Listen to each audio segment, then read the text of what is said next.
because it gives a good view of the different elements of the pagoda. I mentioned these are the names, the name of the owner encased on each end of the clay tile. If you notice, there's like a demonic face there.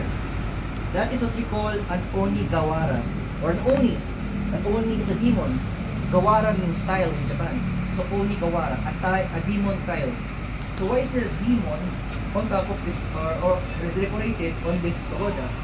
In Japanese culture kasi, an Onigawara is a good demon.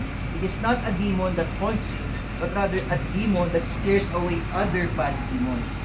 So it protects you. Okay?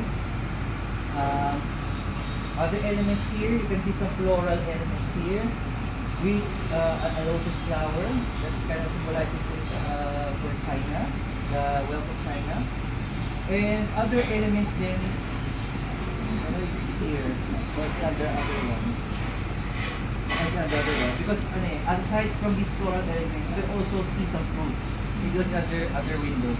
Food elements that connotates the bountiful wealth of the Philippines as a agricultural country. Now, if we have mangoes, fruits, the bahay ko gusto. Another example of that, if you visit the Metropolitan Theater, the ceiling is full of floral and food vegetable elements. So that's connotates the wealth of the country. So yeah, since